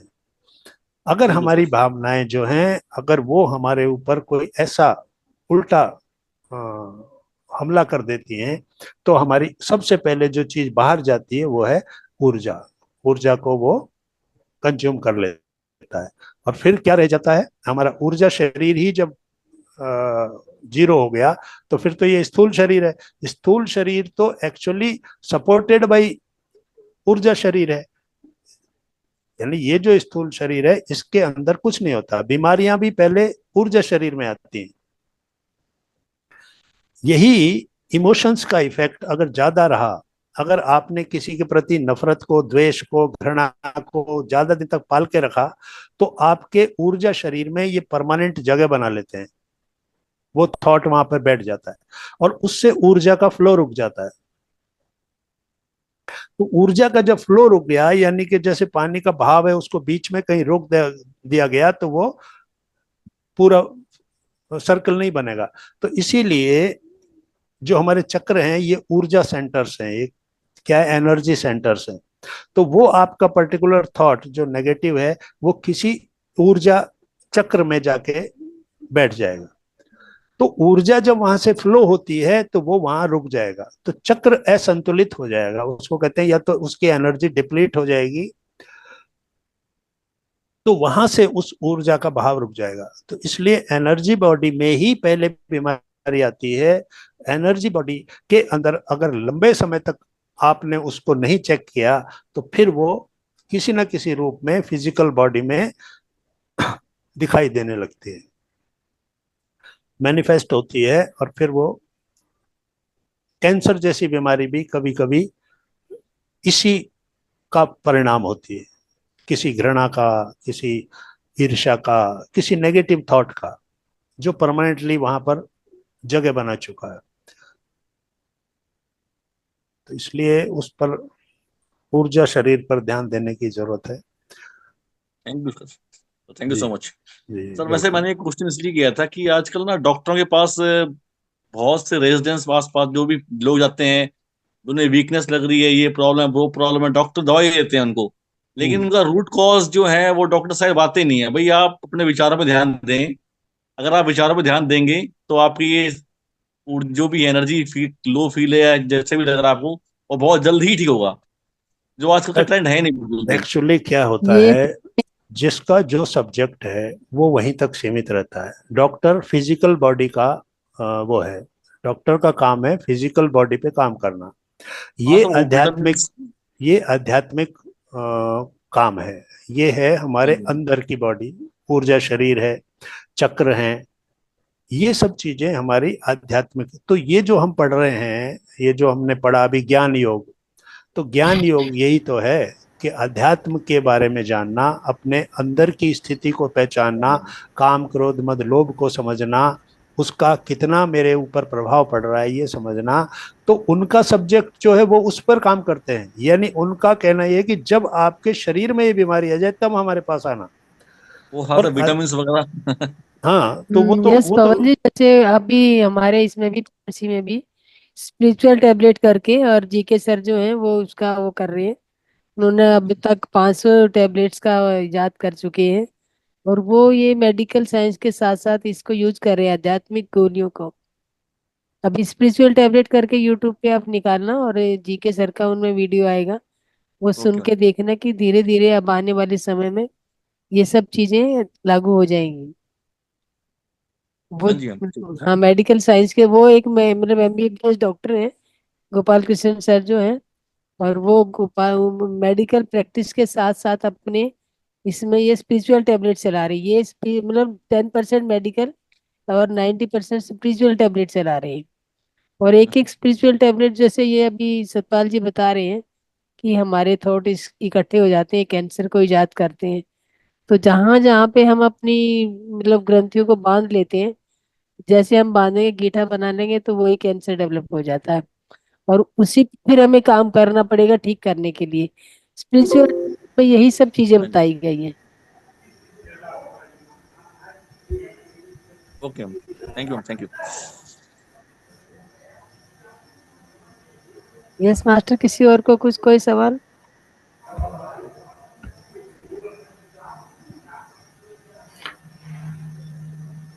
मेरे को एक क्वेश्चन करना था। जी जी मास्टर बोलिए।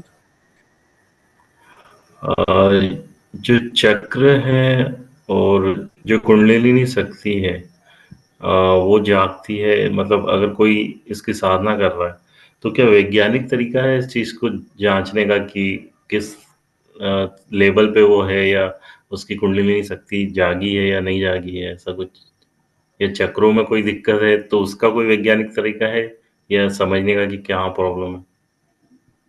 चक्र का तरीका है, लेकिन वैज्ञानिक शब्द आप क्या कहना चाहते हैं? मैं वैज्ञानिक शब्द को कैसे आप बताना चाहते हैं, मतलब कोई वैज्ञानिक मतलब कि आए? वैज्ञानिक शरीर ही नहीं है तो तरीका तो उसको किसी और तरीके से भी मतलब देखा जा सकता है कि मतलब हाँ आपकी कुंडलिनी शक्ति ऊपर उठ रही है, या कैसे पता चलेगा? ये आपको खुद पता चलेगा। ये ध्यान देखिए से ही आएगा। ये बातें जो हम कर रहे हैं ना, इनको साधना करनी पड़ती है, इनको समझकर करना पड़ता है। नहाने के बारे में मैं आपको कितना भी बोल दूं कि नहाने से ऐसा होता है, लेकिन पानी के नीचे जाके खड़े होने से जब आप नहाएंगे ना, तो आपके सारे सवालों के जवाब मिल जाएंगे, चाहे उसके ऊपर कितनी बात कर लें। तो जब आप करने लगते हैं, आप उस उद्देश्य के साथ बैठते हैं कि मुझे अपनी कुंडली को जागृत करना है, तो सबसे पहले तो ये बताया गया कि उसे किसी के मार्गदर्शन में ही करना है। जो पहले से कोई जो इस मार्ग पे हो, जो आगे बढ़ चुका हो, जिसको अनुभव हो, उससे पूछ के ही ये काम करना है। खुद के लेवल पे ये नहीं करना है। खुद के लेवल पे सिर्फ ध्यान करना है। ध्यान से आपको जो जो भी मिलता है, ध्यान एक ऐसी टेक्निक है जो आपको जोड़ती है ब्रह्मांड की ऊर्जा के साथ। ब्रह्मांड की ऊर्जा इतनी पावरफुल है कि वो इस पूरे संसार की सभी चीजों के पीछे है। कोई पौधा बड़ा होता है, एक चिड़िया उड़ रही है, हर एक के अंदर ब्रह्मांडीय ऊर्जा है। तो अपने आप को ध्यान के द्वारा पहले ब्रह्मांडीय ऊर्जा से जोड़ना है। उस ब्रह्मांडीय ऊर्जा को अपने अंदर स्टोर करना है। फिर आपको कुछ तप करना होता है, जैसे मौन रहना है, ज्यादा बोलना नहीं है, क्योंकि हम बोलकर भी अपनी सारी ऊर्जा को नष्ट कर देते हैं। आपने ध्यान किया और उसके बाद इधर उधर की बहुत बातें करने लग गए, तो वो सारी ऊर्जा खत्म हो गई। तो इसलिए वहां मौन बताया गया। तो आपको वो तपस्याएं करनी होती हैं, तप करने होते हैं। तपस्या का मतलब पहाड़ में जाके बैठ जाना नहीं होता है। तपस्या का मतलब होता है किसी भी चीज के डिसिप्लिन्ड वे में लिविंग। क्या खाना है, कितना खाना है, कितना बोलना है, क्या बोलना है। तो ये जब आप करने लगते हैं, ध्यान करने लगते हैं, ऊर्जा आपके अंदर संचित होते इकट्ठा होने लगती है, तो फिर आपकी सबसे पहले आपकी जो है, जो थर्ड आई जो है, तीसरा नेत्र, ये जो है ये एक्टिवेट होने लगता है। जब थर्ड आई एक्टिवेशन शुरू होता है तो उससे आपको बहुत सारी चीजों का ज्ञान होने लगता है। बिकॉज ये है, हमारी आंखें, जो ये दो आंखें हैं, ये सिर्फ वो दिखा सकती हैं, इनकी शक्ति वहीं तक सीमित है जो इस संसार में है, जो दिखाई देता है। लेकिन बियॉन्ड दैट भी संसार है। जो संसार दिखाई नहीं देता, उसके पीछे का संसार और भी ज्यादा बड़ा है। उसको देखने की शक्ति, उसके लिए हम कहते हैं एस्ट्रल ट्रैवल। तो हम एस्ट्रल ट्रैवल के द्वारा उस जगत में जाते हैं, उस सूक्ष्म लोक। तो हमारी सूक्ष्म शरीर उस सूक्ष्म लोक में जाता है। एस्ट्रल बॉडी एस्ट्रल वर्ल्ड में जाती है। वहां से वो सब चीजों को देखती है, अनुभव करती है, उन गुरुओं के संपर्क में आती है, फिर वो उसको गाइड करते हैं। तो एक लंबा रास्ता है। ये कुंडलिनी शक्ति जागरण जो है, ये इसको सीधे सीधे और ऐसा समझ लेना कि जैसे ये कोई ऐसा काम है कि भाई ये चलो ये कर लेते हैं, ऐसा नहीं है। ये एक तपस्या है, ये एक पूरी प्रोसेस है, किसी की गाइडेंस में किया जाता है, किसी गुरु के और किसी अनुभवी के साथ आप जुड़ें, वो आपको धीरे धीरे बताएंगे। और लंबा प्रोसेस है। और इसको यूं नहीं हम कह सकते कि आज हमने स्कूल में एडमिशन लिया पहली क्लास में और हम कहते हैं कि एमए की डिग्री मुझे आज ही मिल जाए। तो पूरा आपको एक प्रोसेस से गुजरना होता है। धीरे धीरे आपका आध्यात्मिक ज्ञान बढ़ता है, आपकी लर्निंग बढ़ती है, आपका अभ्यास बढ़ता है। फिर आप अपने अंदर जाने की कला सीखते हो, अपने आप से परिचित होते हो, अपनी शक्तियों को पहचानते हो। तो ये सब चीजें मीन्स इट टेक्स टाइम, समय लगता है, पर उसमें आपका दृढ़ प्रतिज्ञ होना बहुत जरूरी है। Daily practice also.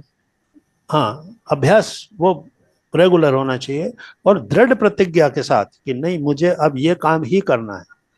तो फिर आप जब समर्पित हो जाते हैं, देखिए बिना समर्पण के कोई चीज नहीं मिल सकती। तो कल भी मैंने कबीर का वो बताया था कि जिन खोजा तिन पाइया गहरे पानी पैठ, और जो डूबन से डरा रहा किनारे बैठ। तो डूबने से जो डर गया वो किनारे पे बैठकर ही देखता रहेगा। तो ये किनारे पर बैठकर देखने की चीज नहीं है, इसको तो डूबकर ही पाया जा सकता है। जी, मैं ये जान जैसे अगर कोई मुझे जैसे आपने बताया किसी के गाइडेंस में करना चाहिए। अब अगर कोई मुझे बोले कि मेरी कुंडलिनी शक्ति जागृत है, तो मैं कैसे समझूं कि उसकी है कि नहीं है? देखिए नहीं, एक्चुअल में मास्टर, हाँ, वो व्यक्ति तो अलग ही होते हैं जिनकी कुंडली, वो ऐसा हर कोई कॉमन नहीं मिलेगा आपको जिनके जी। साथ ये हो चुका है। वो ऐसा नहीं मिलेगा कि कोई भी आपसे कह दे कि मेरी जागृत है।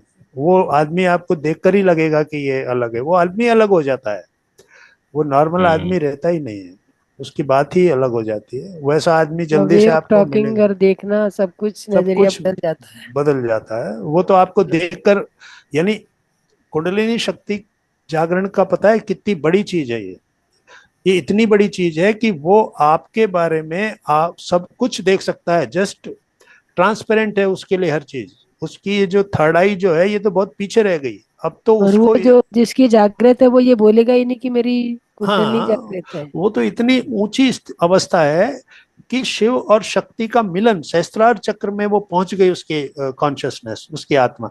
अब तो जब वो यहाँ से जाएगा तब वो फिर कर्म बंधन में नहीं रहेगा कि अब फिर आ गया, फिर वो तो फिर अब अपने खुद के डिसीजन से आएगा इस दुनिया में किसी को गाइड करने के लिए।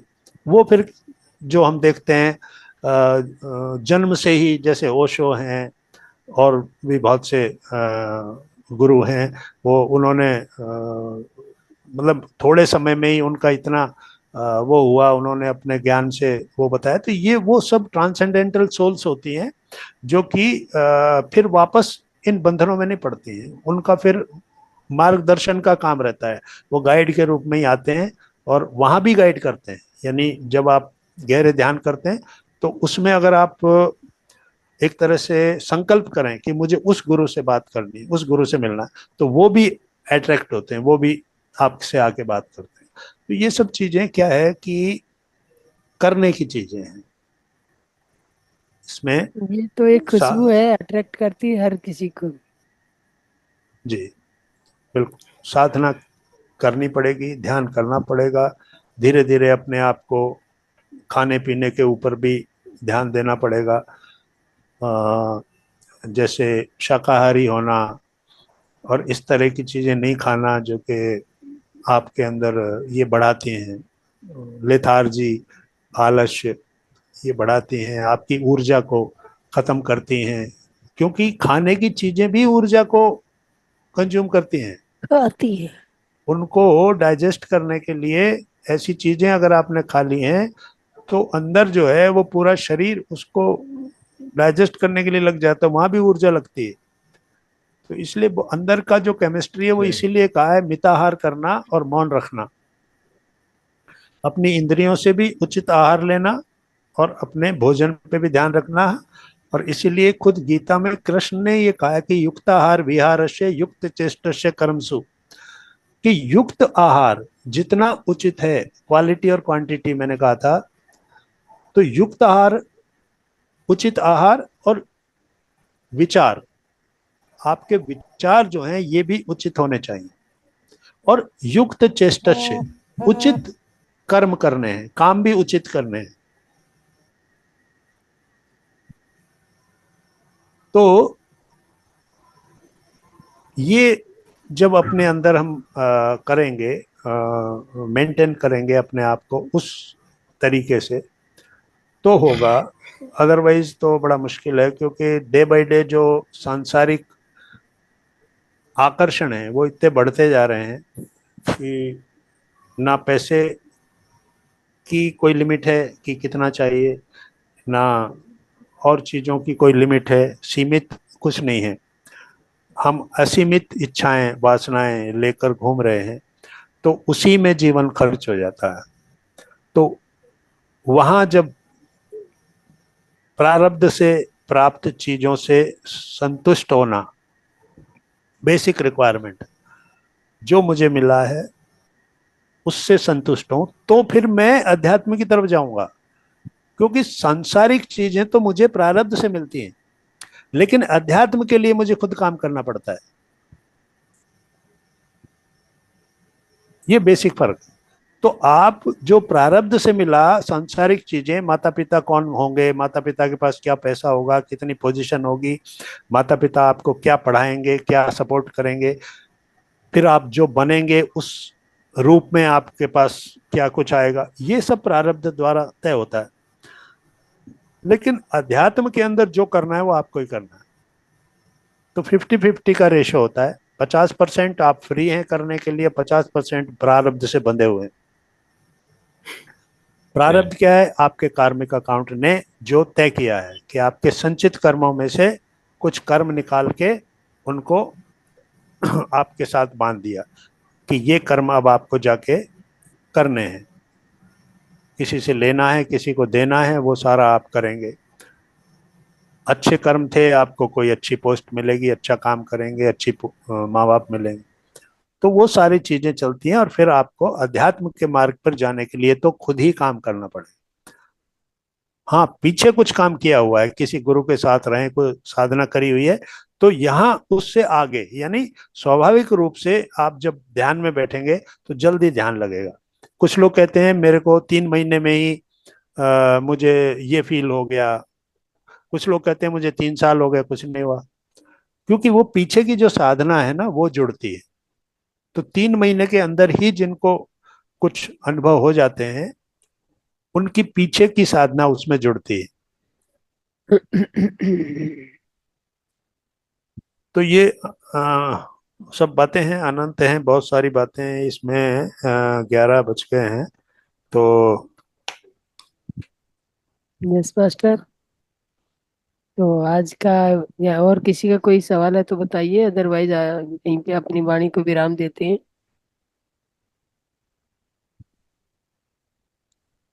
Thank you sir, thank you sir so much, thank you ma'am. Thank you. चलिए ठीक है, गुड नाइट सभी को, शुभ रात्रि। Good night sir. Thank you master. जी, thank you. Welcome. Thank you so much master. शुभ रात्रि। शुभ रात्रि बेटा। मनस्वी बोल रही थी क्या? या मनस्वी को दिखाएं, मनस्वी। मनस्वी बेटा अपनी वीडियो ऑन कीजिए। Yes master. या अच्छा, मनस्वी मनस्वी भी इसको सुन रही है। अच्छा, ग्रेट। मनस्वी बहुत बड़ी Yes. ध्यानी है मास्टर। अच्छा, मनस्वी कहाँ से हो? बहुत अच्छे एक्सपीरियंस है इनकी। मैं महाराष्ट्र से हूँ मास्टर। महाराष्ट्र। और मैं, हाँ, अच्छा, क्या और उम्र मैंने भगवत गीता के सारे श्लोकों को याद भी किया है पूरा, और मैं वाह भगवत गीता पढ़ाती भी हूँ। वाह वाह वाह, ग्रेट। क्या उम्र सारे है? भगवद गीता के श्लोक याद है मनस्वी को, कंठस्थ है। और ये क्या? 3 गोल्ड मेडल ले चुकी है ध्यान में। ओहो, अच्छा, क्या उम्र है आपकी?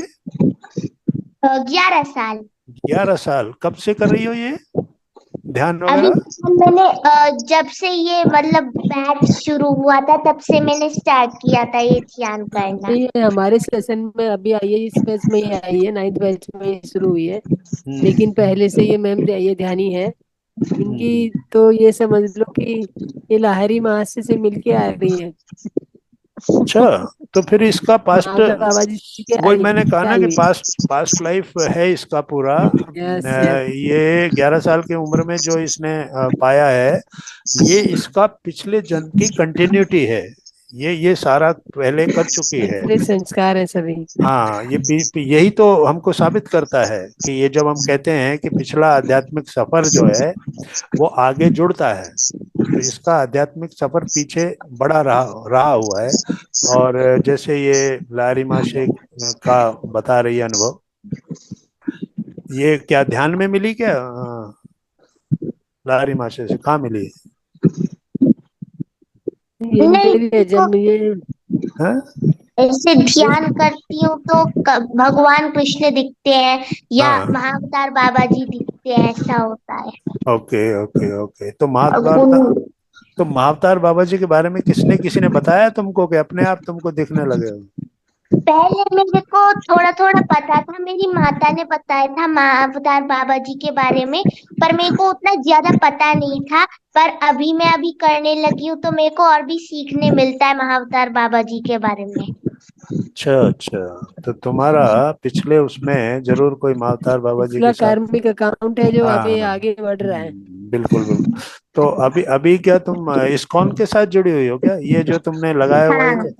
अच्छा हाँ। अच्छा अच्छा। हाँ, ये इस्कॉन का तो त्रिकोण है, हाँ, तो इस्कॉन वालों इसे के साथ त्रिकुंड हो। बोलते हैं। तो वहां भी गीता का बहुत वो होता है ना, बात गीता के जी प्रवचन होते हैं। जी, वहां तो पढ़ाती हूँ मैं भगवत गीता। वहां पे पढ़ाती हो तुम? अच्छा हाँ अच्छा, बहुत अच्छी बात है, बहुत अच्छी बात है भाई। हम तो यही कहेंगे कि ये एक सोल जो है, धन्यवाद जी, के लिए एक सभी ताली। तो इसके लिए तो ताली बजाना पड़ेगा।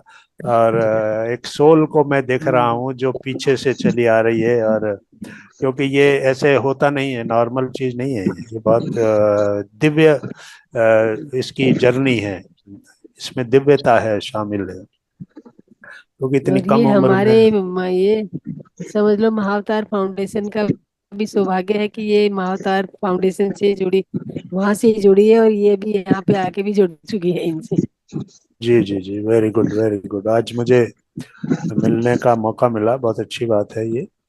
तो चलिए तो ठीक है। मास्टर, आज के लिए शुभ रात्रि। जी जी जी कल कल फिर मिलते हैं जी जी, थैंक 9 यू। बजे। तब तक के लिए अपनी वाणी को विराम देना चाहेंगे तो सभी को धन्यवाद मास्टर, हमारे साथ बने रहने के लिए, इतने धैर्य पूर्वक और इतने ध्यान से सुनने के लिए हम सबके हृदय आभारी हैं। सभी को शुभ रात्रि।